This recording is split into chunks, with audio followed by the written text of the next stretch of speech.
साथियों नमस्कार, मैं अवनीश सिंह टारगेट विथ अवनीश पर आप लोगों का फिर से बहुत बहुत स्वागत करते हैं। साथियों, अभी टेट का नोटिफिकेशन बिल्कुल जारी होने जा ही रहा है। अब टेट की तैयारी बिल्कुल आप शुरू कर दीजिए और इस तरह तैयारी करिए कि आने वाला सुपर टेट की परीक्षा है उसको भी क्वालिफाई करना है। तो टेट के साथ साथ सुपर टेट दोनों क्वालिफाई हो और इसी साल दिसंबर के अंदर दोनों भर्तियां कंप्लीट होंगी। तो हम अभी टेट के ही जो है सिलेबस को लेके आगे बढ़ाते हैं। श्रृंखला 3 आज हम लेके आए हैं और जिसमें इस पूरे सिलेबस को इन्वायरमेंट को ख़त्म करके इन्वायरमेंट भूगोल जिसको कह सकते हैं, इन्वायरमेंट अलग विषय के भी रूप में है। और ये सारे कंपटीशन चाहे वो लेखपाल भर्ती हो, एसएससी जीडी हो या आने वाले कोई भी आरओ पीसीएस या आईएएस जैसी मुख्य परीक्षाओं के या परीक्षा में भी इनसे प्रश्न, पर्यावरण से प्रश्न जरूर आता है और 8 से 10 प्रश्न आते हैं और टेट और सुपर टेट में तो 30-30 प्रश्न आते हैं। तो आज हम जो शुरू करने जा रहे हैं वो इकोलॉजी शुरू करेंगे।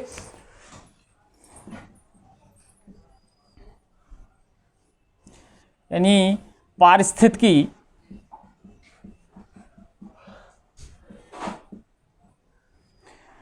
इससे पहले हम पर्यावरण आप लोगों को पढ़ा चुके हैं। पर्यावरण के 2 लेक्चर हो चुके हैं। आज इकोसिस्टम पढ़ाएंगे। इकोसिस्टम यानी पारिस्थितिकी, इस शब्द को सबसे पहले जिस व्यक्ति ने दिया, जिसको सबसे पहले इस शब्द को मैंने बताया था, अर्नेस्ट हैकेल ने दिया था। इसको समझने के लिए हमने ये बताया था कि इसको वातावरण से जैविक, अजैविक या ऊर्जा संगठक को अगर हम जोड़ें, संबंध जोड़ें, तो हम उसको पारिस्थितिकी कहते हैं। जैसे हम एक एग्जाम्पल के तौर पे मान लीजिए ये बड़ा सेट है जो कि वातावरण हमारा है और इसके अंदर कोई छोटा सेट ले लेते हैं, इसको हम जीव कह देते हैं और इसको हम वातावरण कह देते हैं। वातावरण चूंकि बड़ा सेट है, जीव उसके अंदर है, जीव में अजैविक भी है, जैविक भी है, भौतिक भी, सभी हैं। तो इन दोनों का संबंध, जीव का वातावरण से संबंध, इस संबंध को हम इकोलॉजी कहते हैं। इस संबंध को हम इकोलॉजी कहते हैं। अब इसके आगे एक शब्द आता है इकोलॉजी सिस्टम या इकोलॉजी तंत्र। अच्छा, एक चीज़ और एग्जाम में आता है, अगर इकोलॉजी के जनक पूछा जाता है कि इकोलॉजी के जनक कौन हैं, तो इसका आंसर भी यही होगा, अर्नेस्ट हैकेल होगा। तो इतनी चीज़ समझ में आ गई होगी कि वातावरण का जीव से संबंध हम जो कहते हैं वो इकोलॉजी है, यानी पारिस्थितिकी है। और अब अभी हम अब आगे इसको स्क्रीनशॉट ले सकते हैं या आगे हम मिटा के बता रहे हैं कि अब हम इकोलॉजी सिस्टम बताएंगे।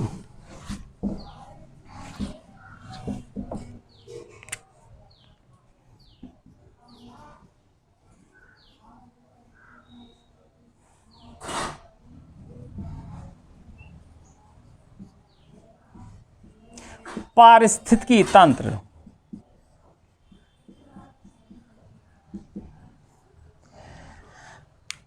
पारिस्थितिकी तंत्र उसको कहते हैं जो वातावरण से या पर्यावरण से जैविक, अजैविक और तीनों संबंध हम अजैविक,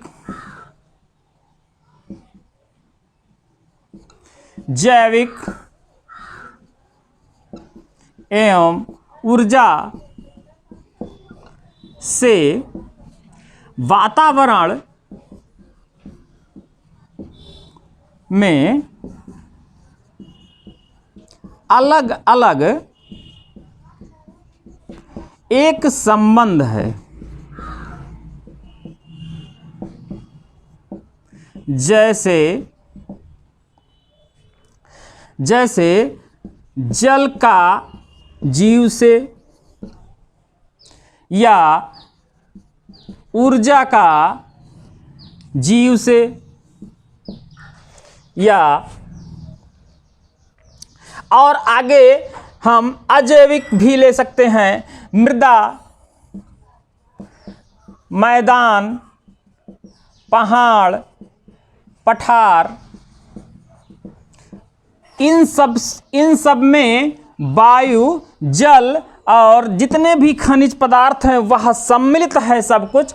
इन सम्मिलित रूप से और हम एक संबंध स्थापित कहते हैं वातावरण या पर्यावरण। तो जो वातावरण से इनका सब संबंध है वह संबंध एक सिस्टम में है, एक तंत्र स्थापित करता है और इसको हम इकोलॉजी सिस्टम कहते हैं, पारिस्थितिकी तंत्र कहते हैं। और इस पारिस्थितिकी तंत्र को सबसे पहले परिभाषित करने वाला जो व्यक्ति था वो एग्जाम की दृष्टि से, ये तो समझने की दृष्टि से था, अब एग्जाम की दृष्टि से ये आता है कि इकोलॉजी सिस्टम को सबसे पहले किसने परिभाषित किया था। यानी पारिस्थितिकी तंत्र को सबसे पहले किसने परिभाषित किया था।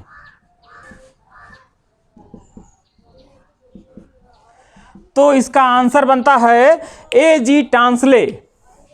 A.G. टांसले ने इसको सबसे पहले परिभाषित किया था। इस तरह दो प्रश्न इसमें बनते हैं, ये जरूर याद रखिएगा, दोनों में कंफ्यूजन ना हो। इकोलॉजी शब्द किसने दिया था तो वो हमने बताया था अर्नेस्ट हैकेल ने दिया था। कभी कभी गलती से एक ही याद होने पे दोनों निशान लग जाता है। हैकेल ने दिया था पारिस्थितिकी, केवल पारिस्थितिकी, या जनक पूछा जाता है यह शब्द था, और अगर जनक भी पूछा जाता है तो भी यही शब्द होंगे। लेकिन यदि ये प्रश्न आता है कि इकोलॉजी सिस्टम यानी पारिस्थितिकी तंत्र को किसने परिभाषित किया था तो वह परिभाषित किया था A.G.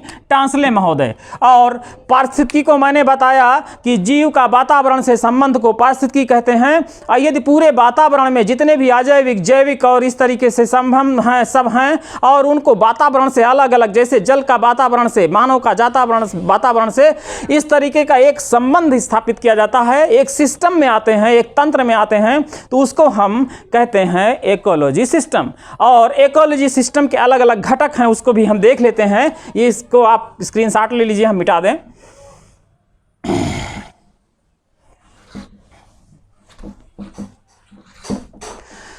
यहां हम एक थ्रो मैप से समझ सकते हैं पारिस्थितिकी तंत्र के घटक।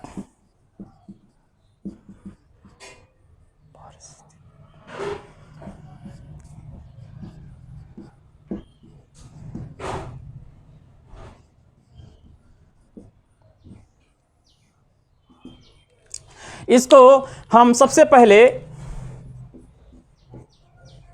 जीव से है घटक, और फिर आगे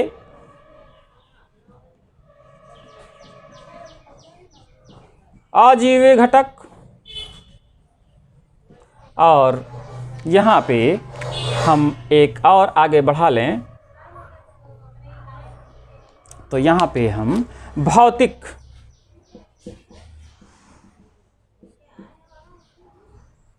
घटक, जिसमें प्रकाश, जल, इस तरीके से जो ऊर्जा संबंधित है, तो इसमें हम इसको अगर लिखें, इसको हम लिख सकते हैं बायोटिक कंपोनेंट।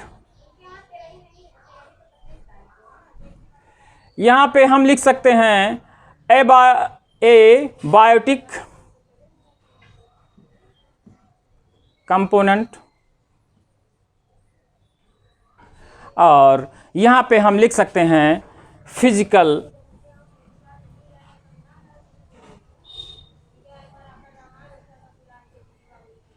कंपोनेंट। अब यहां पे हम थोड़ा सा देख लें,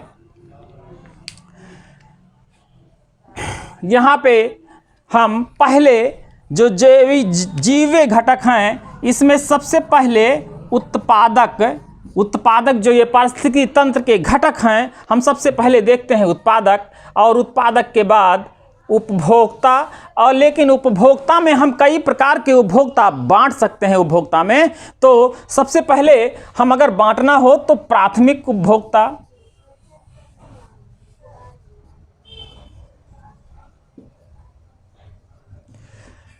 द्वितीयक उपभोक्ता,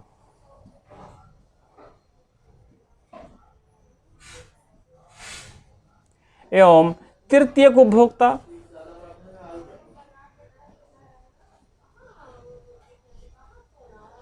और इसको हम उच्च मांसाहारी कह सकते हैं।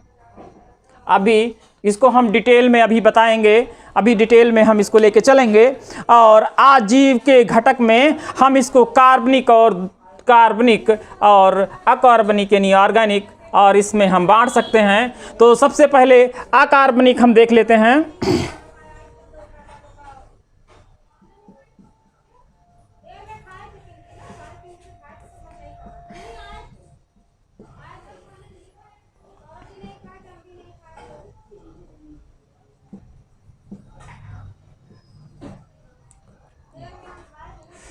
अकार्बनिक और दूसरा है ऑर्गेनिक सब्सटेंस या पदार्थ लिख दें यहाँ पे।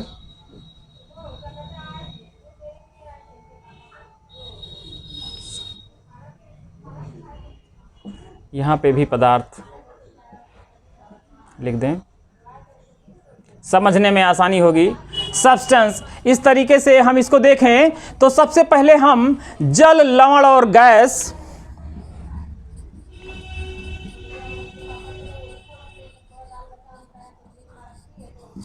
जल, लवण एवं गैस, उसके बाद कार्बनिक में हम देख सकते हैं प्रोटीन,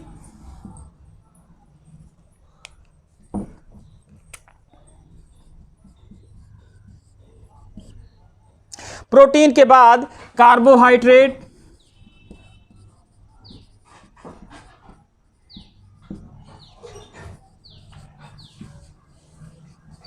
यूरिया, या इस तरीके से हम इसको देख सकते हैं। उसके बाद भौतिक घटक में, भौतिक, ये जो तीसरा है भौतिक घटक में, हम यहाँ पे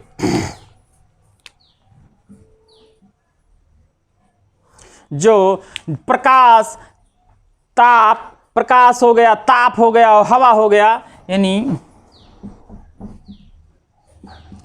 प्रकाश, ताप, हवा, यह पारिस्थितिकी तंत्र के घटक के रूप में है। अब इसको हम एक समझा रहे हैं, जैसे जो जीवय घटक हैं, बायोटिक कंपोनेंट हैं, जिसमें उत्पादक, प्राथमिक, उपभोक्ता और द्वितीयक, तृतीयक, इसमें एक पिरामिड बनता है, एक पिरामिड बनता है। जैसे जो उत्पादक होगा, उत्पादक सबसे नीचे यानी सबसे बड़ा तंत्र होगा, जैसे इसमें घास का मैदान, पेड़ पौधे या नदी तालाब, जो कि प्राथमिक है, जिससे कि पूरा द्वितीयक, प्राथमिक उपभोक्ता डिपेंड है, उपभोक्ता ऊपर डिपेंड है। उपभोक्ता में प्राथमिक, द्वितीयक, तृतीयक और सभी उच्च मांसाहारी भी हो सकते हैं। ये सब केवल उत्पादक पे यहाँ पे डिपेंड हैं। तो ये उत्पादक हम यहाँ पे लिख देंगे, इसको उत्पादक हो गया। और उत्पादक के बाद यह प्राथमिक उपभोक्ता हो जाएगा, ठीक है। और प्राथमिक के बाद यह द्वितीयक उपभोक्ता हो जाएगा, और द्वितीयक के बाद तृतीयक, और इसके बाद उच्च मांसाहारी आ जाएंगे। यानी इसको हम प्राथमिक उपभोक्ता, द्वितीयक उपभोक्ता, तृतीयक उपभोक्ता, और यहाँ पे उच्च मांसाहारी।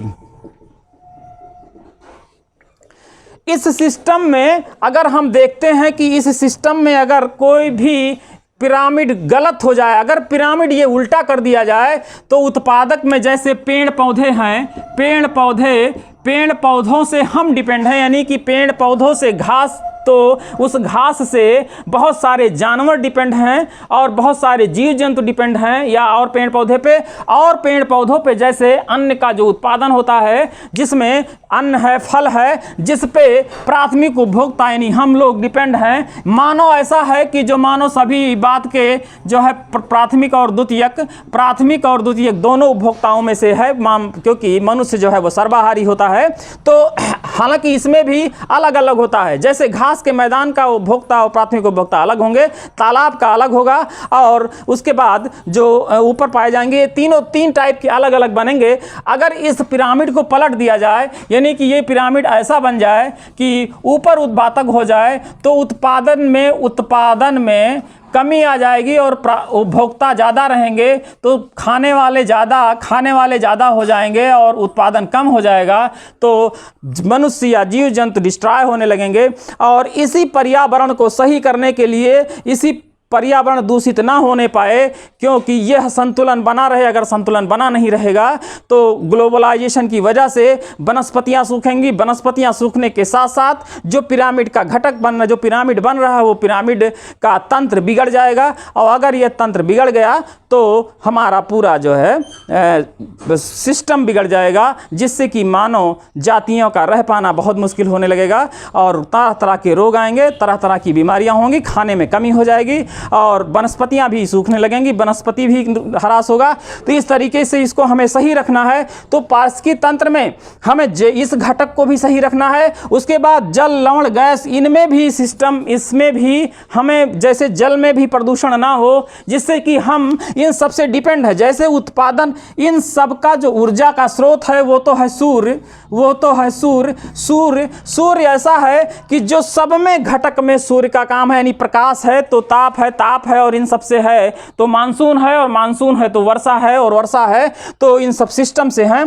तो जल का होना, लवण का होना और गैस का होना, तीनों, यदि ऑक्सीजन, नाइट्रोजन और इनका वो नहीं है तो वो क्या कहते हैं, हमें ऑक्सीजन नहीं मिलेगा। और अगर कार्बन और ऑक्सीजन नहीं है तो प्रकाश संश्लेषण की क्रिया नहीं होगी, और प्रकाश संश्लेषण की क्रिया नहीं होगी तो आगे जो है वो क्या वातावरण जो है, वातावरण पे जो रहते हैं, मतलब सब कुछ, सारा सिस्टम, तंत्र ही बिगड़ जाएगा। तो उस पे रह पाना, फिर मनुष्य का रह पाना असंभव हो जाएगा या जीव जंतु का रह पाना असंभव हो जाएगा। तो यहाँ पे हम देखते हैं कार्बन, लवण और गैस। यहाँ पे प्रोटीन जो कि हम खाते हैं या जीव जंतु खाते हैं, कोई भी प्रोटीन, कार्बोहाइड्रेट और यूरिया, इन सब से जितना भी है ये ऊर्जा का, सभी का ऊर्जा का स्रोत जो है, वो सभी का जो ऊर्जा का स्रोत है वो है सूर्य। और वहाँ से उत्पादक इस तरीके से हैं, और उत्पादक का, जैसे जो उत्पादक है वहाँ से जल का एक संबंध है, और जल का एक प्रोटीन, और यहाँ से एक संबंध है, और इसका ताप का इससे संबंध है, प्रकाश का इन सभी से सबसे संबंध है। एक दूसरे से एक लिंक हैं और एक दूसरे सब एक सिस्टम में बंधे हुए हैं। इस सिस्टम को हम पारिस्थितिकी तंत्र कहते हैं, और यह सब पारिस्थितिकी तंत्र के घटक हैं। तो हम पहली बात तो ये जान लीजिए कि पारिस्थितिकी शब्द किसने दिया, तो अर्नेस्ट हैकेल ने दिया। पारिस्थितिकी तंत्र को परिभाषित किसने किया, तो A.G. टांसले ने किया। और परिभाषित करने के लिए उन्होंने कहा कि अलग अलग घटक हैं, जैसे बायोटिक कंपोनेंट, एबायोटिक कंपोनेंट और फिजिकल कंपोनेंट। इन घटक के आपस में जो संबंध है जीव का, पहले हमने बताया था कि पारिस्थितिकी कहते हैं जीव का वातावरण से जो संबंध है। हमने एक सेट बनाया था, ये सेट बनाया था इस टाइप का, और इसको हमने कहा था वातावरण। बड़े सेट को वातावरण और छोटे सेट को इसको हम जैव कहे थे या जीव कहे थे, जीव का। और इससे ये इससे वातावरण का, यानी वातावरण का जीव से जो संबंध है, वातावरण बड़ा सेट बनाया था, इस संबंध को पारिस्थितिकी कहा था। और इन सब घटक एक दूसरे से जो संबंधित हैं, एक सिस्टम में है, उस सिस्टम को पारिस्थितिकी तंत्र परिभाषित किया है।